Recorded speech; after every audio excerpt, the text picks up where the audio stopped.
Welcome to today's webinar, Harmonics 101, What Are They and How Do I Solve? My name is Tricia Mai, Commercial Marketing Specialist. I will be moderating today's webinar. Before we get started, I wanted to go over a few housekeeping items. All participant audio will be muted during the event. If you would like to ask a question during the event, please use the question box on the GoToWebinar panel.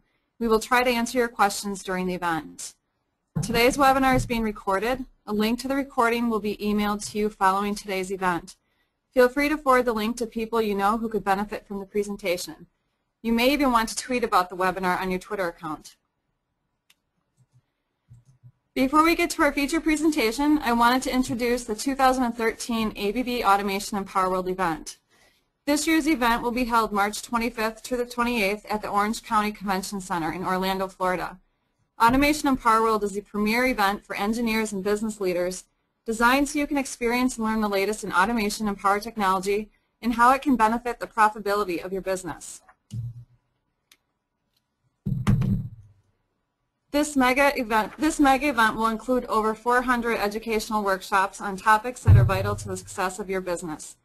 Today's webinar will give you an example of the type of practical training you'll experience at the event. You can earn PDH and CEU credits and spend some valuable time networking with your peers.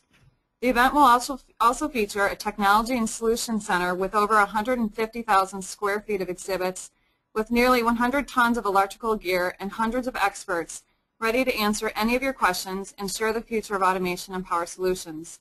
We are expecting over 4,000 attendees at this event, making it an excellent opportunity for face-to-face sharing of ideas and a chance to get reacquainted with old friends and colleagues.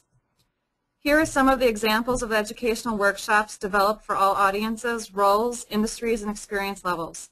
Be sure to bring your questions and get them answered by our expert panel of presenters. Here are some comments from past attendees. I'll be back at the end of today's presentation with more information about the Automation Empower World Conference. Now I'd like to introduce today's speakers, Rick Hoadley and Jeff Fell. Rick Hoadley is a Principal Consulting Applications Engineer with the Medium Voltage Drives Group. He has over 39 years of experience with AC and DC drives, low voltage and medium voltage. Rick received a bachelor's and master's degree in electrical engineering from Cornell University. As a senior member of IEEE, he has been involved with the PCIC group within IAS. Rick's expertise has been on power quality, harmonics associated with AC drives, unique drive applications and system simulations, and has authored several papers and presentations on these topics. He holds 5 patents and 3 innovation awards associated with AC drives. During the school year, Rick is also an assistant adjunct professor at the Milwaukee School of Engineering. Jeff Fell is a senior application engineer for low voltage drive products. His primary focus is field bus applications, understanding the IEEE 519 standard, and harmonics analysis. He has over 16 years experience with drive products in many different drive applications. Jeff has held positions in drives technical support, product technical training, and product marketing. He holds a Bachelor's of Applied Science degree in Electrical Engineering Technology from ITT Technical Institute. Rick and Jeff, I'll now turn this over to you. Hi, this is Rick Hoadley. What we're talking about, like we mentioned, is harmonics. We want to talk about really what they are, why do I care about those things, and how do I actually solve them if I do need to. And when we talk about harmonics, it's really one of several things which fall into a general category called power quality. And this is taking a look at both the voltages and the currents that are going into our equipment. As you can see here, transients are things which last for a very short period of time, like a lightning strike. Short durations, such as interruptions, sags, and swells, these are the things that you see when large pieces of equipment are started or stopped. Other things which are a longer duration and an imbalance, it may come along as well. But when the waveform of the voltage and the current is distorted, that's where the harmonics comes into play. There's also interharmonics. There's line notching that you might see, especially with DC drives and noise. But these are things that are not just there for a few seconds, but they would be there as long as a piece of equipment is operating. So what do these look like? Suppose you have a piece of equipment and is attached to a transformer, and you take a look at the current that's flowing between that transformer and this piece of equipment, if the current looks like this waveform right here, it's a nice looking sinusoid, we would say that that does not contain any current harmonics. And we know that because it looks like a sine wave. We would also call this a linear load. So if the current looks like a sine wave, there's no harmonics, it's a linear load, and sometimes you see that term in literature. And linear loads would be things like, say, a resistive heater, or it could be incandescent lighting, or it could be a motor running across the line, or even power factor correction caps, or transformers. So they typically have currents that look like this. However, you have another piece of equipment connected to a transformer, and you take a look at the current flowing to it. If it looks like this red waveform, then we know two things about it. One, because it doesn't look like a sine wave, we know it contains harmonics. And this load would then be considered a nonlinear load. So what would a nonlinear load really be? It would be anything such as non-incandescent lighting, such as the compact fluorescent lights. They do not draw sine wave currents from the power lines. Computers, power supplies for UPSs, telecommunication equipment. All of these pieces of equipment have an AC to DC power converter in it, and in the process of doing that power conversion, it causes the currents to look non-sinusoidal. So all of these would be nonlinear loads. And of course, in this list also are adjustable speed drives, and that includes both AC and DC drives. So when we talk about harmonics, there's really three characteristics or aspects to them. The first is the frequency, and it's all based upon what we call a fundamental frequency, which would be really the frequency of the power line that's feeding this equipment. So here in the U.S., it's principally 60 hertz. Although there have been in the past some places where they provide 25 hertz power, but I think those are no longer available. So 60 hertz here in the U.S., in Canada, in South America, it's a combination of 50 and 60 hertz. Over in Europe and Asia, it would be 50 hertz. In Australia, it's 50 hertz. At least I think it's 50 hertz. I asked my boss, hey, if I'm going to be talking about this, I think I should go over there and actually check that out. And he said, just take my word for it, it's 50 hertz. So I guess that's what it is. But we talk about then harmonic numbers, and like a second harmonic is simply 2 times that fundamental frequency. So it would be 2 times 60 hertz. If we're here in the U.S., that'd be 120 hertz. The fifth harmonic is 5 times that, would be 300 hertz, and so on. So they're simply integer multiples of that fundamental frequency. Now, these harmonics have not just a frequency to them, but they also have amplitudes and phase angles. That red waveform we were looking at before sometimes could be shown as we see here on this plot on the bottom, where we have harmonic numbers here on the horizontal axis, and then an amplitude, and the amplitude is usually a % of the fundamental. So this would say my 60 hertz is going to be at the 100% value. My fifth harmonic, and this is about maybe 40%, my seventh is about 15%, and so on. So this gives you an idea. It's sort of like a fingerprint of what's contained in that red waveform. So, all right, so I've got this piece of equipment which is drawing this non-sinusoidal current, that red waveform, and you sort of wonder, all right, what's really in there? What are these harmonics? What do they actually look like? I mean, if you happen to meet one in a dark alley one night, what would it look like? Well, it would look like this blue waveform right here. So this blue waveform is really the harmonics that are contained within that red waveform, which is that total current which is going to this piece of equipment, such as an AC drive. Now, if you were to take a, say, a clamp-on ammeter, what you would be measuring is the RMS value of that red waveform. And what would that value actually be? Well, when we do an analysis of that red waveform, we can break it into various components. And 2 general components would be the fundamental portion of it and also all the harmonics. The fundamental portion is the green waveform that you see right here. And this green waveform has a frequency of 60 hertz, because you see one full cycle is around 16.7 milliseconds. And it has all of these harmonics, which is this blue waveform right here. And you can see that this red waveform is really the sum of the green and the blue. because, for example, right here, at this point, at the peak of the green waveform, what we're doing is we're adding this blue waveform to it where we have a dip, and that's why the red waveform then dips down right there when you sum those two together. Or right over here where we add this blip on top of that green waveform, that's the reason why we have this second peak right over here on the red waveform. Over here where it gets kind of interesting is where the green waveform is linear, or fairly linear, going from positive to negative, and the blue waveform is also fairly linear, going from negative to positive. And when you add those two together, they actually cancel each other out, so you get 0 right here on the red waveform. So this red waveform is a summation of that green waveform plus the blue waveform, which has all these harmonics in it. And you can see that the blue waveform, well, at least one of the major harmonics in it is a fifth harmonic, because we can see how many cycles we have of the blue waveform within one full cycle of our green waveform. And we can count them here. Here's like 1, here's 2, here's 3, 4, and 5. So we know it contains a fifth harmonic in it, plus some others since it doesn't look like a sine wave.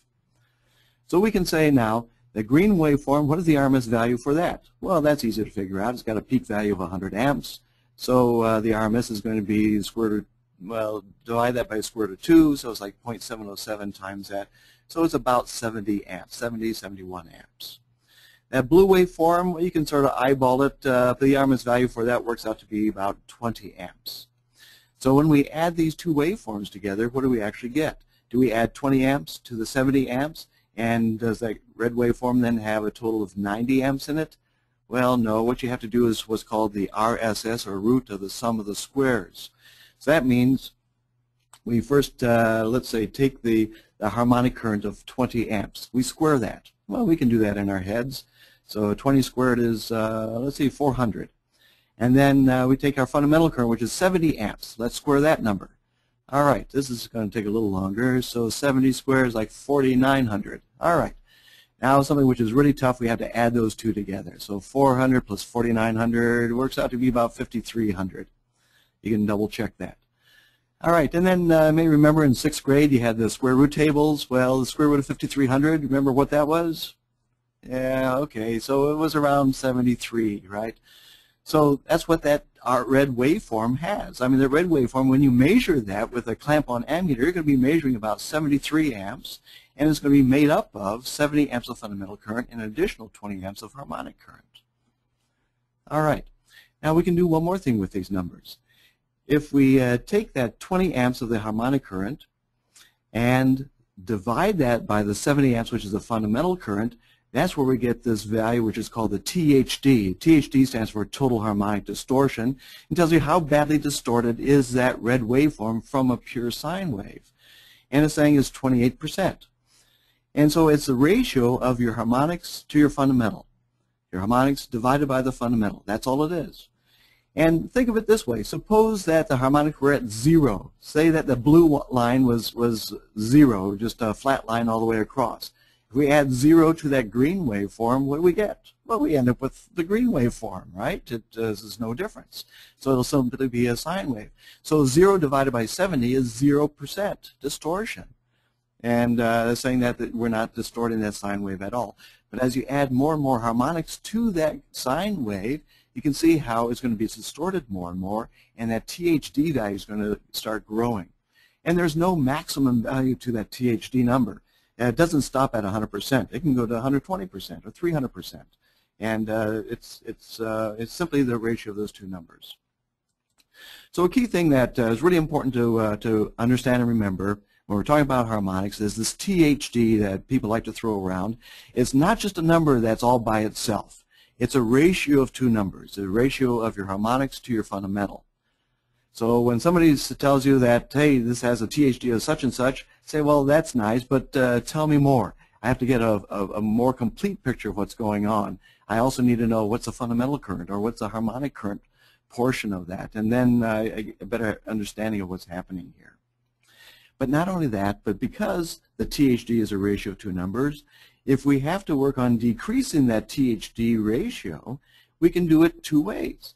We can, of course, do it by decreasing the harmonic portion of that, or even if the harmonics stay the same, the THD can go down if we increase the fundamental portion of that. So that's good to know because that can come into play when you take a look at a system where you have a drive. Now, second key point is, what about these current harmonics? What's the big deal about those things? Well, just because a piece of equipment draws harmonic currents, that's really not the real problem. The problem comes about is, what voltage distortion do they cause? So harmonic currents create voltage distortion. And it's the voltage distortion which is the real problem. And the reason for that is because every other piece of equipment attached to that same transformer where you've got this drive or other piece of equipment that's drawing these harmonic currents is going to see these voltage distortions that those current harmonics are creating. And that may be a problem for some other pieces of equipment. For example, let's say we have a 75 horsepower drive. It's a low voltage drive, 480 volts, and let's say it's on a 1500 kVA transformer. That's a pretty good sized transformer. It takes a couple of people to move that across the room. And if you hook that up and you're running at full load, this is what it would look like. You've got your red waveform there, which is similar to what we were seeing before. You got those two peaks on there, and then you've got that zero in between. It's a strange kind of looking waveform. It sort of looks like, well, to me it reminds me of a camel, right? I mean, camels have two humps. It's not a dromedary. I think those are the guys with one hump, right? So this is not a one-humper thing. This is a two-hump. All right.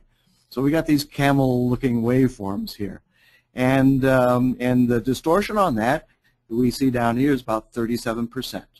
And when it's attached to this transformer, the 1500 kVA transformer, a big transformer, there is a little bit of distortion in the voltage. You see a little notching right here, and a little notching here near the zero crossing, and that's because of what's happening with the currents, but that's minor. And you can see the voltage distortion is less than 1%. I mean, that's a nice looking waveform. You know, if that's what all of our power looked like every single day, we'd be very happy. But what if we were to take that same drive and connect it instead to a 1500 kVA transformer? How about a 75 kVA transformer? This is a smaller transformer. It's sized basically just for that drive. Because it's a smaller transformer, there's more impedance in it. So when those same harmonic currents are flowing through greater impedance, you're going to get more voltage drop across that impedance that's inside the transformer, and that means we get more voltage distortion. And that's exactly what we see here. With that same drive, well, one thing that you notice is that the current distortion actually does drop a little bit simply because we've got some impedance now in the circuit, which is more than we had before. So it's 29% instead of that 37%. Well, that's fine. It still looks like camels to me. But then look what happened to the voltage. The voltage is really badly distorted from a sine wave. This measures out to be almost 10% distortion in that. And what we call this, because you see here at the top of the sine wave, it's not curved like it was before, but it's kind of flat. And so we call this flat topping. Well, true, it's also flat on the bottom, but we don't call it flat bottoming. It just sounds rude. So we just call it flat topping. All right. So this is what happens then when you've got a drive on a transformer that's fairly small. It's sometimes called a soft source, and you get this voltage distortion. And what can occur then is that other pieces of equipment attached to this transformer might not work properly. I know there was one case where we had a drive where every single time it turned on, it actually was producing a lot of notches, and every single time it turned on, it would reset all the time clocks in the plant. It would reset to 12 o'clock, and the workers thought, hey, look, it's 12 o'clock, it's lunchtime. So they go in and have lunch, and this was the middle of the morning, of course, and every single time that piece of equipment turned on, they'd go and have another lunch break. Well, that's a problem, and that had to be corrected. And so that's one of the problems that can occur here. And that's what just one of a few things. Let's see, what else can occur? Well, because these harmonic currents are in addition to that fundamental current, the fundamental current is really what you need to be able to run that equipment, that motor, to provide the power that the motor needs for the equipment. And so these harmonic currents are simply coming along, and they don't really do anything for the power that you need. It's sort of like reactive currents. And so that means instead of drawing just 70 amps of total current, you have to draw an additional 20 amps of harmonic current. which totals around 73 total, right? So that means more of the transformer's capability is actually being used. So it decreases the utilization of the transformer. It decreases utilization of the cabling because the cables have to handle a little bit more current.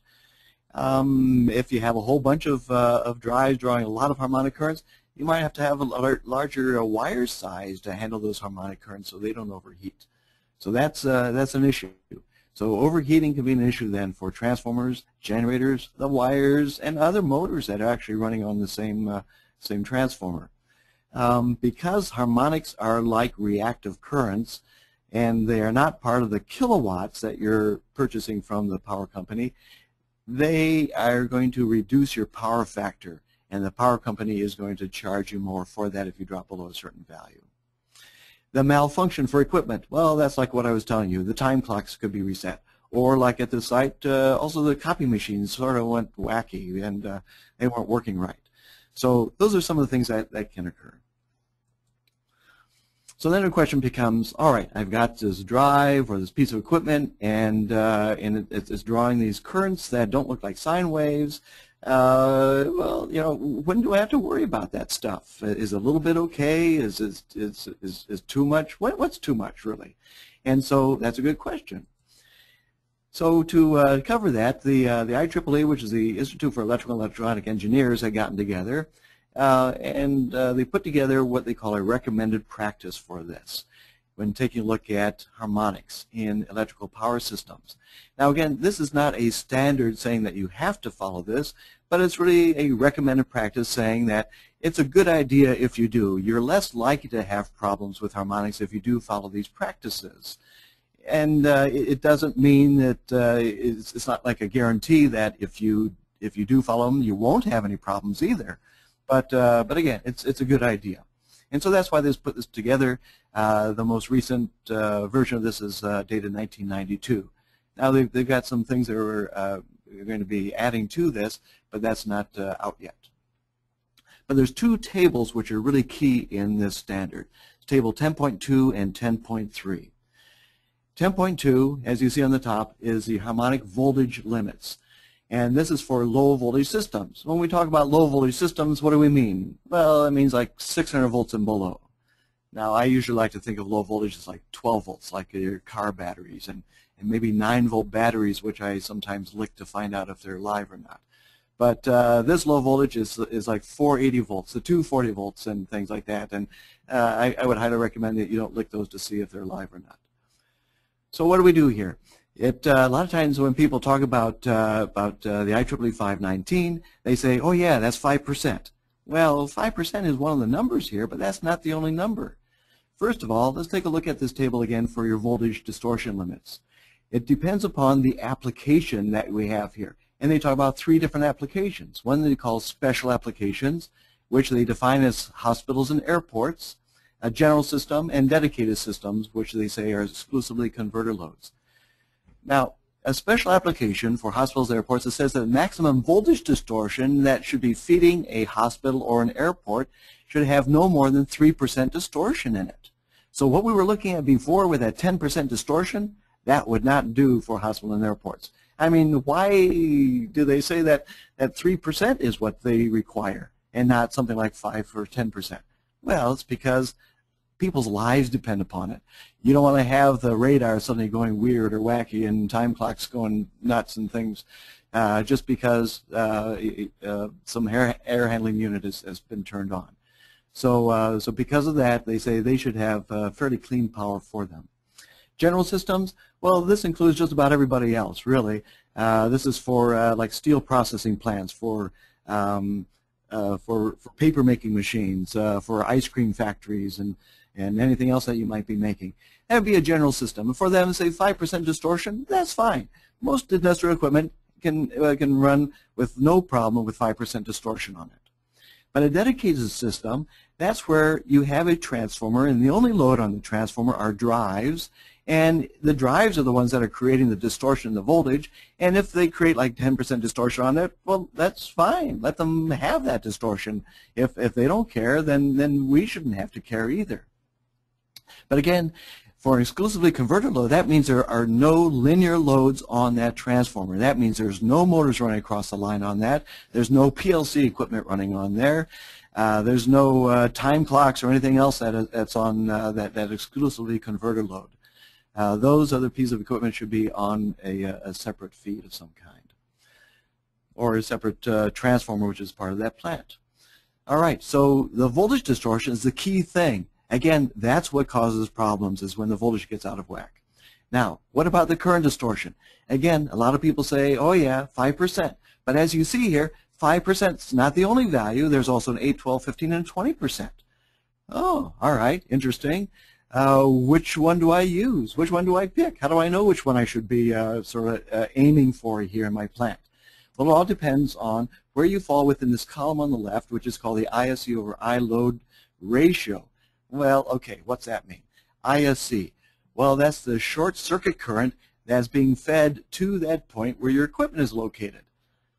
How do you figure that out? Well, usually what you do is you find out the size of the transformer, the kVA rating, the secondary voltage, and the percent impedance of that transformer. And from that, you can figure out what the short circuit current is.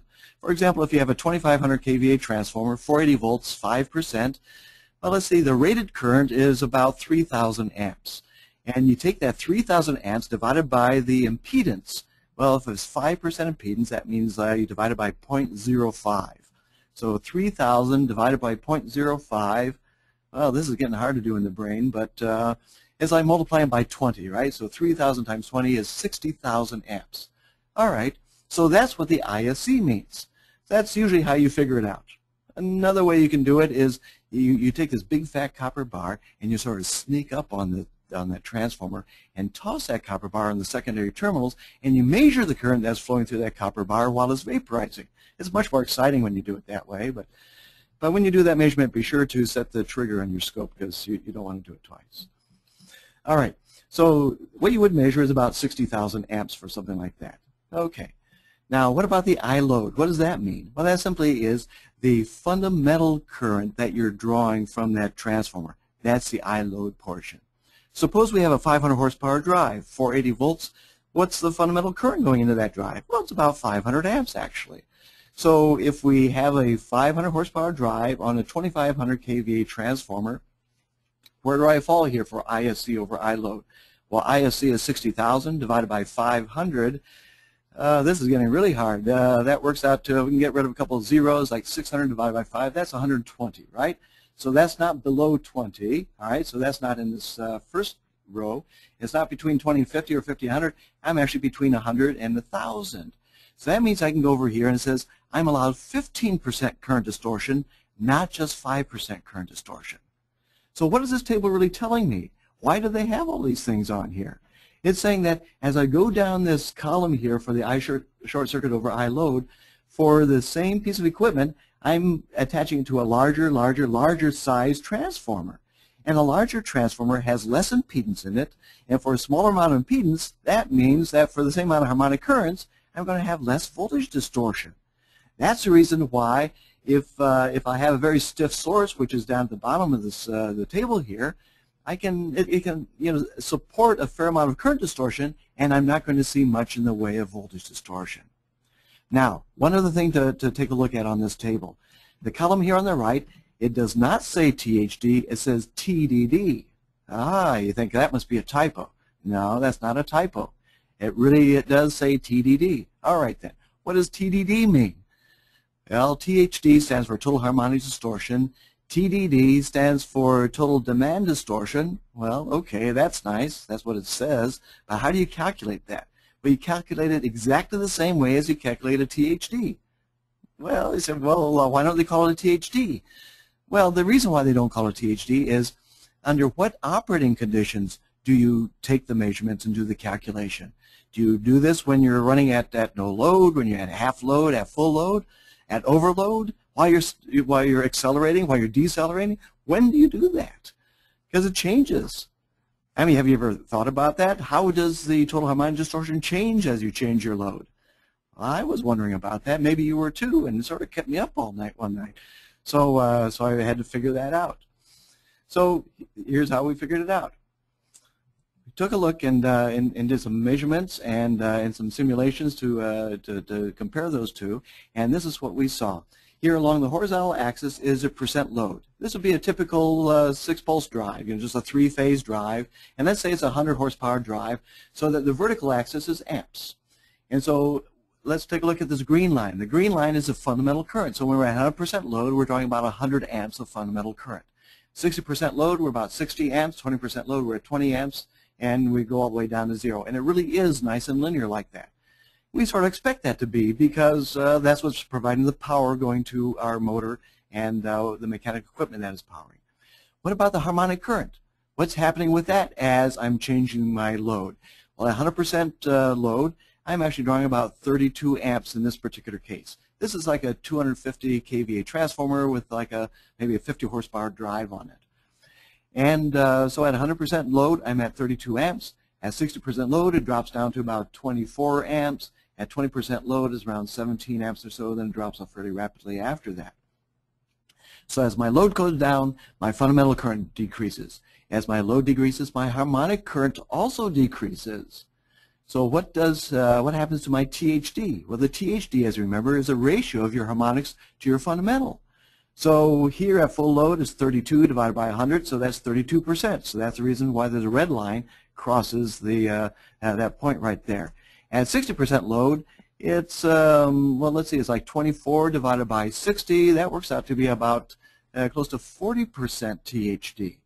Oh, that's interesting. My load's going down, but my THD is going up. Look at what happens here at 20% load. At 20% load, my harmonics is around 17%, and my fundamental is around 80 amps. And so it works out to be about, about 20 amps, and that works out to a distortion of about 80%. And as you continue going down, my THD continues to go up above 100%. So now you're sort of wondering, all right, what's worst case here? Our worst case must be, of course, where we're up close to 100% or above that, right? That's where THD is maximum. But you sort of got to step back and say, well, what are we really trying to look at? What are we trying to control? What are we trying to sort of keep at a minimum? Are we really concerned most about the current distortion? What were we talking about before? We're saying it's a voltage distortion, which is the real problem, not the current distortion. So let's take a look and see, well, what's happening with the voltage distortion here? Because that TDD, the way it's defined in the IEEE 519 is you take these measurements and do the calculation of your harmonics divided by fundamental and find out what that is, and that's under maximum load conditions. That's why they call it TDD, as a total demand distortion. There's demand or load aspect to this thing, and that's at 100% load, not at some other point. And let's see the reason why. Because what's happening to our voltage distortion? Well, our voltage distortion really follows the harmonic currents. And the harmonic currents are maximum at full load. Even though the current distortion is minimum there, that's where the harmonic current is maximum. That's where the voltage distortion is maximum. And that is worst case, and that's why we have to look for the TDD and take those measurements there. All right, now that makes sense. It was interesting that just outside of Cairo, back in 1953, they dug up this tablet here. It really shows how advanced they had been in the past. The whole idea here is the same goal as what the IEEE 519. I think they patterned it after this. Thou shalt not mess up thy neighbor's line voltage. Well, what do you mean? I mean, we're not the only ones. This factory here is not the only that's being fed from a substation that utility is providing power to. There's other customers there too. And so this is another point that IEEE 519 talks about, is this point of common coupling, or the PCC. And it's really, that point is where other customers are connected. That's where, or within a plant, that's where linear and nonlinear loads join together, because we don't want that voltage distortion to mess up these other linear loads. And this is where there's a lot of misinterpretation and misapplication of this standard. It doesn't have to be right at the input terminals to a drive, although a lot of people want it to be there, and that's fine, but it's not required. It's really more like this. We've got a utility substation feeding, say, these 3 different customers.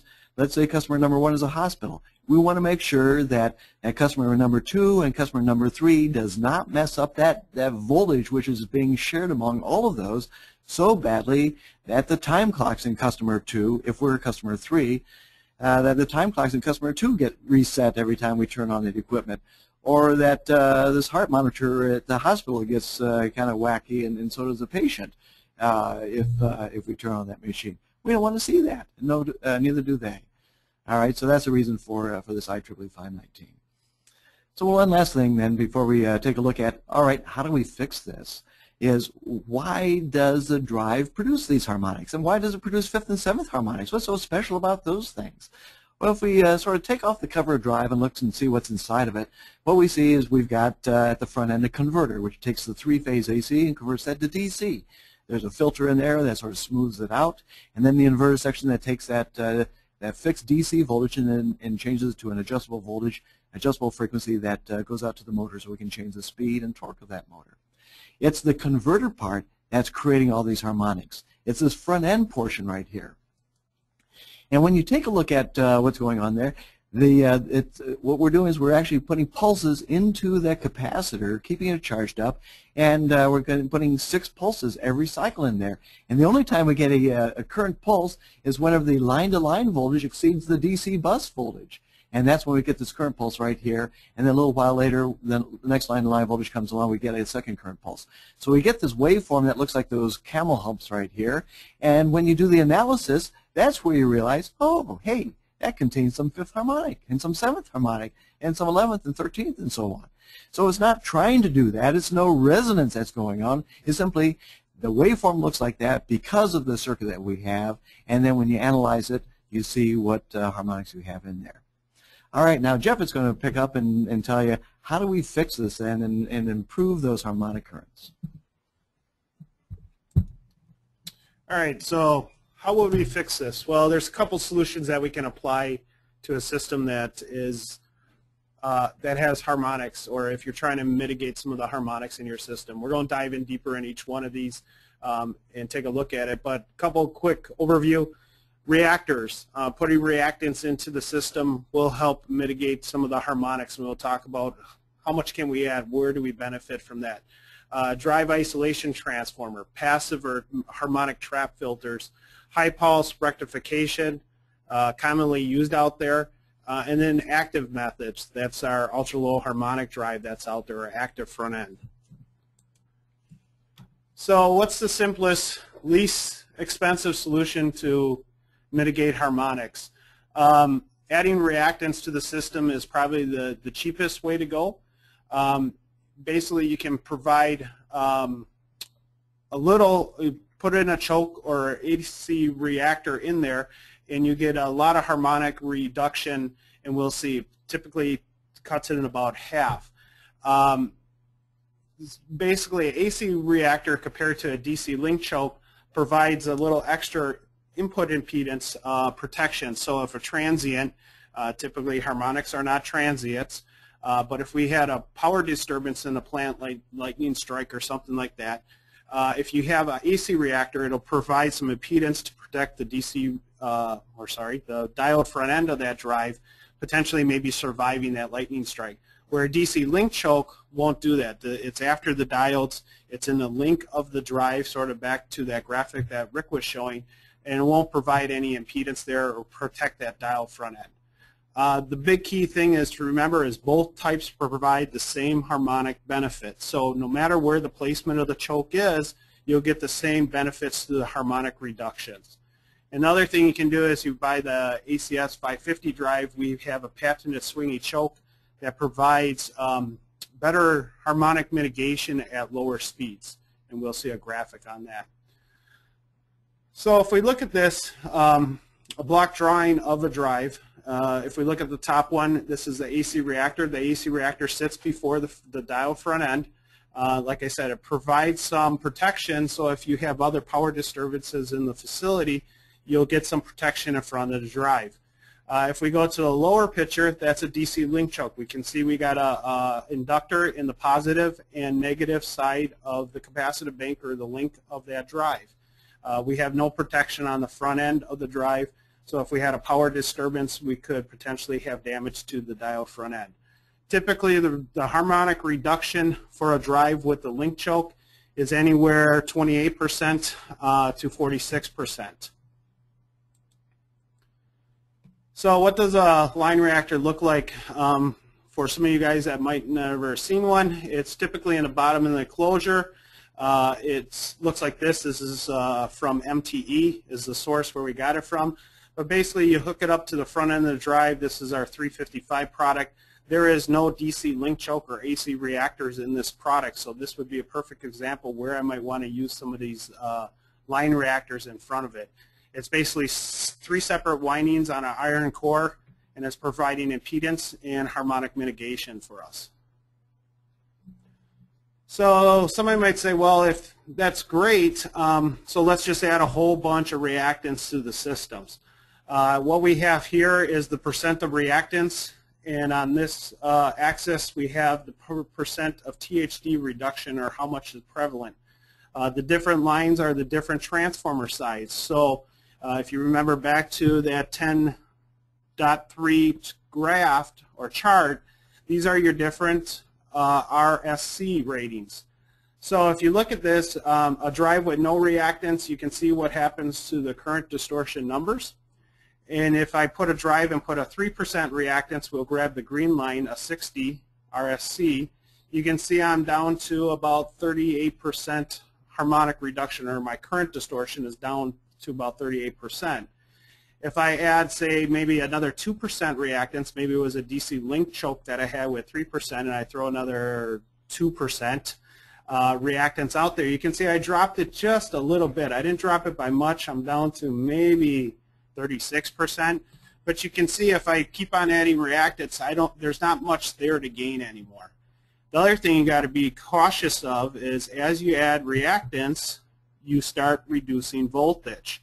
So now if I put a 5% reactor there, I'm going to drop the incoming voltage by 5%. That in turn could be a problem. Now I might not have enough voltage to give my motor full power when I'm running at full speed. And then you get into other problems where now you don't have enough current in your drive and you start tripping out. So be aware of that. Pretty much 5% is probably the maximum I would use in front of a drive. So what does a DC link choke look like? Here's a picture from MTE.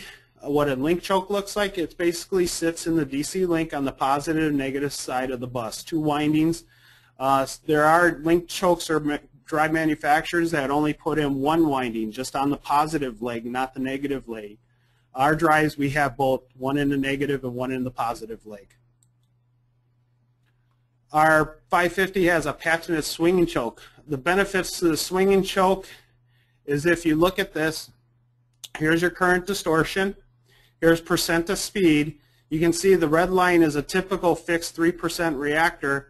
The blue line is our swinging choke, but you can see as I load down to about 50% speed, or even 60% is probably a better number, you can see that the harmonic reduction, or our numbers that we produce, are a lot lower than a typical fixed choke. And that's the patented swinging choke. So you get more impedance in the system when you're running at lower speeds. What about a drive isolation transformer? Drive isolation does pretty much the same thing as a DC link choke or a line reactor. Offers other power quality benefits, right? We're adding that impedance, we're buffering that system. It's a delta Y transformer. There's other things we can do with this kind of setup. A couple of advantages. If we look at the 2, the top ones are for link chokes. The bottom one for transformer, it isolates a drive from the rest of the system, provides a neutral connection. So if you're on a floating delta, it gives you that benefit. A couple of things that you get with reactants to be aware of is it adds heat to the room, right? You're putting power through that. It's consuming something. There's a voltage drop across it. For the transformer, it's pretty expensive. and it also it's pretty large as well, so you need a place to put that. What else can I do? Well, next step, if reactance is not enough, you could start looking at some harmonic filters. There's a barrage out there. We'll hit on a couple of them. There's a passive or harmonic passive notch filter.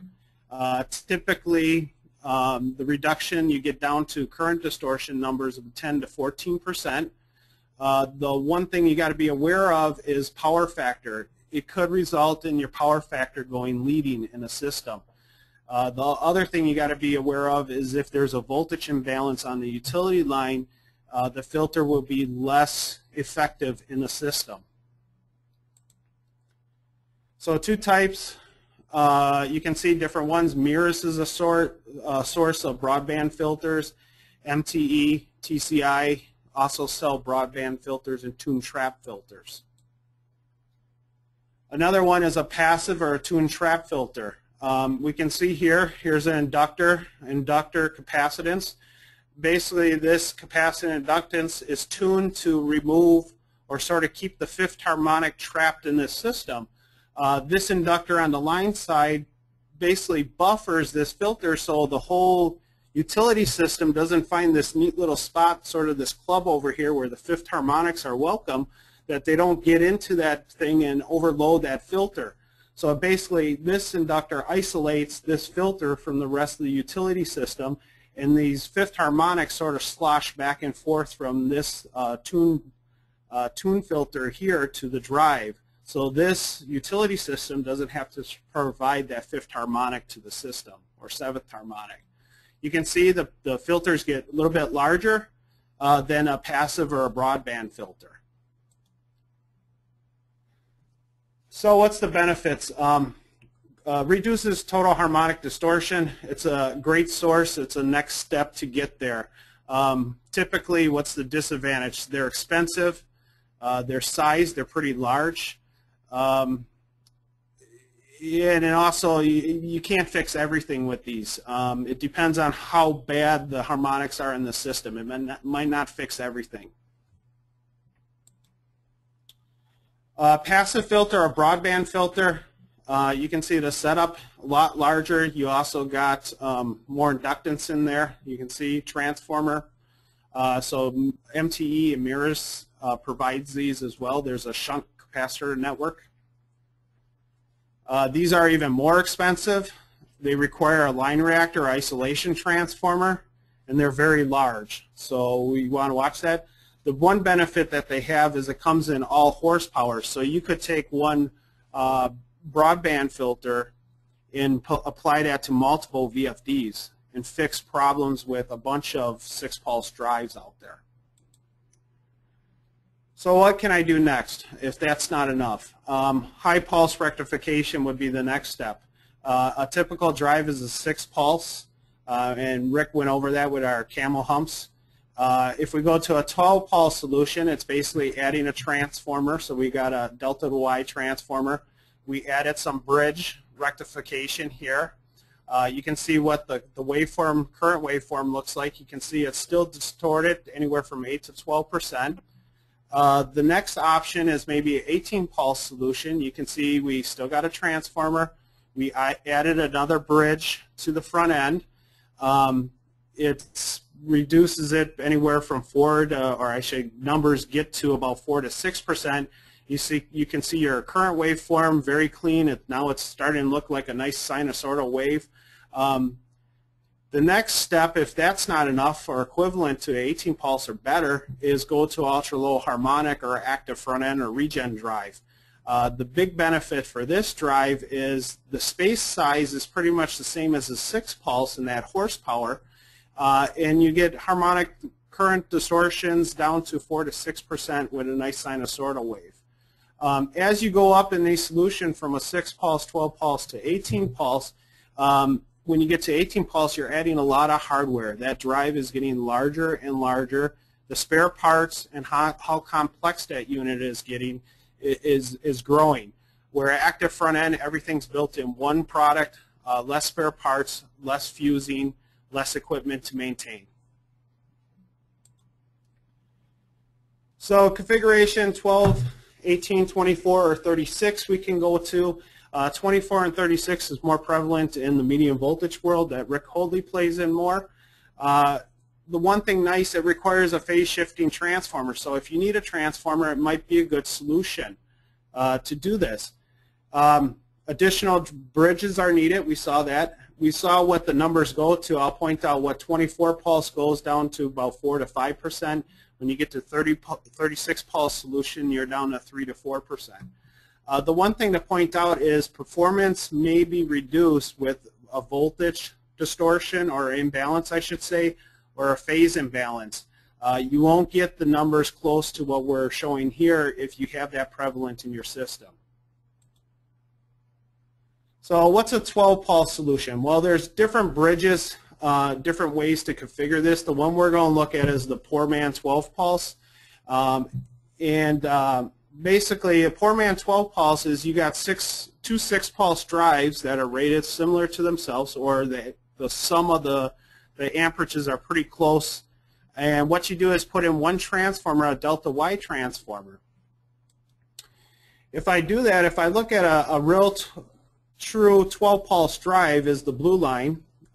Here's our current or harmonic content, and you can see where we get to. If I look at the poor man's 12 pulse, basically 2 drives running that split the power across the 2, you can see I get to the same point because the harmonic mitigations cancel. As long as they're on the same transformer, you'll see the benefits of that.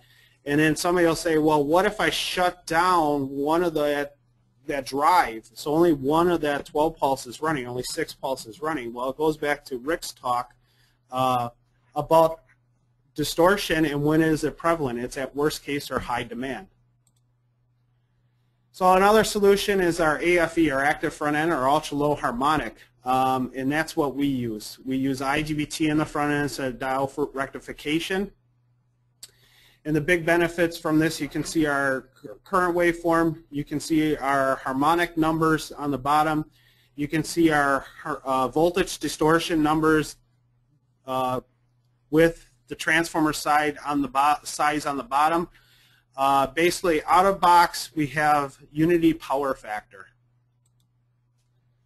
So there's 2 different flavors. Here's a wall mount unit in the low voltage products, and a cabinet goes up to 2,800 horsepower. And in a medium voltage drive, we go up to 3,000 horsepower as an active front end product. The big benefits basically is it's cost effective, doesn't require a larger footprint, reduces the size. The other thing it can do is boost the DC bus voltage.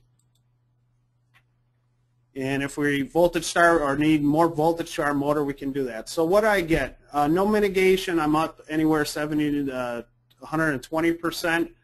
If I add a 5% line reactor, I get down to about 25 to 40%. If I go to 18 pulse, I'm down to 4 to 6%, or active front end is 3 to 5%.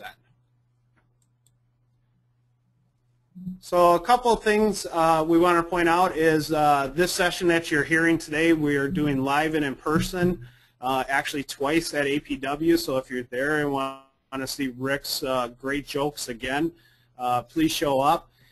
We also have a second session, that's the Harmonics 102 session, Solutions for Reducing Harmonics. We go into more of how the active front end works and does what it does. And we look at the pulse solution and what's the benefit of a series bridge compared to a parallel bridge. And then also Rick has a great talk on the medium voltage drives 101. I'm sure how they work and do all the cool stuff they do. So at this point, we'll open it up for questions and see what we have out here.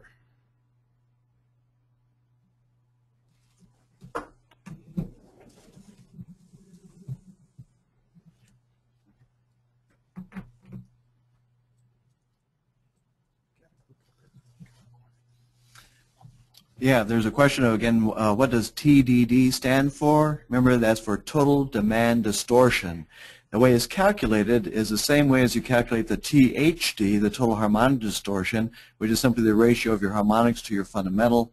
but TDD says, all right, do that, take the measurements, do the calculation at maximum load. So with the bell cross.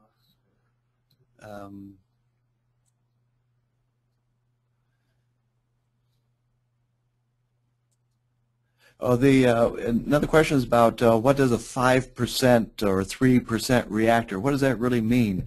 Basically what that is it's rated for a certain amount of load current and voltage, and if you take a look at, well, what does that impedance come to? Let's say you have, say, 100 amps and 480 volts. So 480 volts and 100 amps, well, let's just think single phase here, so you don't have to throw in the square root of 3 stuff. But the total impedance for that would be at, well, let's see, R is equal to E divided by I, which is 480 divided by I, that's like 48 ohms. No, 4.8 ohms, right? So 4.8 ohms would be that impedance of the load. A 5% reactor means it has 5% of that impedance of the load. So that's the reason why when you have full load, you would see about 5% voltage drop across that reactor. A 3% reactor, you would see about a 3% voltage drop across that. There is a question, can we get this copy of this presentation, or where can I get this? After the webinar, you'll be emailed a link if you attended today showing you where you can view this again if you need to.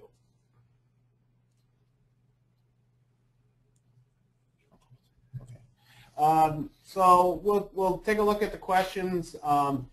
If any of you are at APW, please stop by. If we didn't answer your question or got around to it, we'll try to look through these and maybe send out if there's some really good ones. If not, we'll try to take those and incorporate it into our next PowerPoint to maybe answer those a little bit clearer. So thank you for your time today. So Trish is going to wrap it up. I'll turn it over to Trish. Thanks, Rick and Jeff. I'd just like to close today's webinar with some additional information about the 2013 Automation and Power World Conference, March 25th to 28th in Orlando, Florida. The content you heard in today's webinar is just an example of the training sessions that will be offered at the conference in March. Here are some statistics on the powerful training events that we are assembling. We are providing a number of different registration options for this year's event. You can register for all 3 days or for select days at some very reasonable rates. There's also a free one-day courtesy registration, especially designed for spouses or special guests you would like to bring, and for those wishing to attend the Technology and Solutions Center. If those aren't reasons enough to attend this year's event, here are 10 more reasons why you don't want to miss the Automation and Power World event.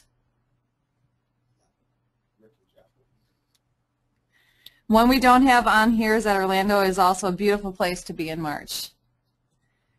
Here's the URL for registering for the event. At this URL, you can also find links to the conference brochure and additional free webinars like the one you saw today that we are offering. We look forward to seeing you at the conference in March. Thank you for attending today's webinar. When you close the screen, you will see a short survey of today's event. We appreciate your feedback and comments. Thanks, and have a great day.